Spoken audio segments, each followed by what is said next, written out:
back to the Zak and Buzz Review. So we just watched the trailer for I.S.S, I.S.S, which stands for International Space Station. There we are. Yeah, we like these kind of movies. I mean, we've had things like Gravity. Gravity, yep. We've had things like Life. Well done. I was gonna bring that up. You know, so something. What was that one where people are coming back from space? We saw recently, and everything's gone. Greenland, was it Greenland or something like that? Where there's the astronauts are coming back. Anyway, we like these ones where the astronauts are coming back to Earth. They're up in orbit and things. And what's going to happen? And in this particular one, what happens is nuclear war, it would seem. Yeah.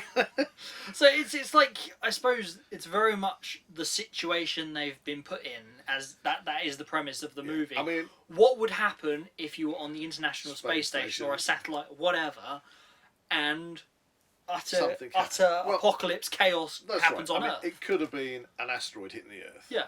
You know, but this is obviously war. And we're not giving any spoilers when we say, because watching this trailer, the ISS has got, I presume, American and Russian astronauts on there.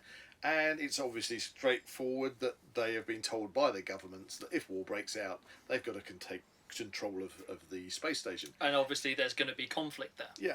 Now, that's where it kind of falls apart for me. Yeah? Yeah, because I'm going to have to watch this as a kind of an action movie. Yeah? But I honestly think... It's kind of a thriller, isn't it? Thriller action movie. I actually think, though, when you think about it... Okay, I'm thinking... If you've got the ISS up there, and it's packed full of the best of the best, your Tim Peaks kind of astronauts, that they can speak multiple languages, they are leaders in their field, they are as fit as fiddles, but the thing is, they are scientific people with rational minds. Yeah. That if you're looking down on the planet and it's going to the dogs because of nuclear war, would you have a group of people that actually would act like everyday people, or would they just say, well, look, guys, you know, we are... Would they act as non-combatants? That's it. We'd say, look, we can basically say whatever we want to say happens up here, because the rest of the world is... Well, I suppose in that case, there wouldn't be much of a movie if they did that. Yeah, no, but that's what I mean. It's about that conflict. That's kind of what it fell apart, because I thought that when you got a group of intellectual minds especially together... on that level. Where you've got limited resources... You're not going to be able to stay there forever. Yeah. You're going to have especially the world is on fire. You're going to have to think about how you're going to evacuate. Yeah. Which means that you're going to have to come down in a module and probably splash land in the sea. Yeah, who's going to come after you? Yeah, so therefore one's commitment to one's government really is not that important. Because they were trying to get into contact with like NASA and everything, but they weren't getting any kind of response. So I'm going to watch this movie for what it presents itself to be, but I actually think in real life I'd like to think that a group of people like that would act in this way. Yeah, well, I suppose that's really what you're going to find with it. It's going to be a case of we have to suspend our disbelief. That's what movies are about. And it's a form of escapism, and to be honest, it looks like a good bit of fun.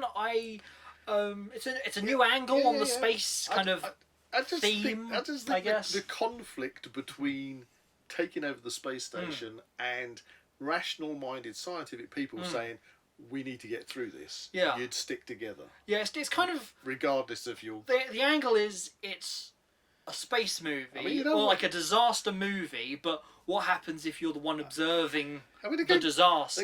It seemed like they were cutting the power cables and stuff.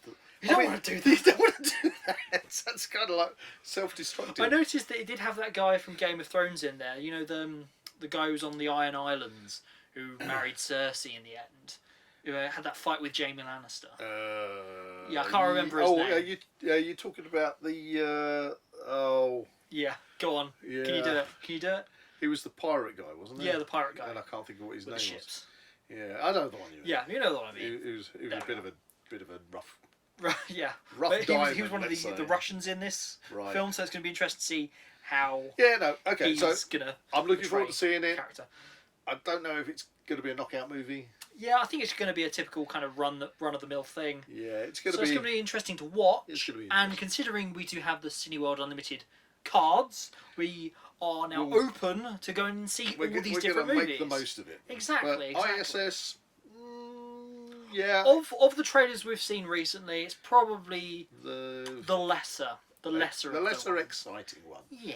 But who knows? We might be well impressed. We shall see. What did you think of the trailer? We would love to Stick it in the comments. Stick in the comments. If you enjoyed this video, please like and subscribe to this channel and comment below any suggestions of further reviews you'd like to see. See you next one.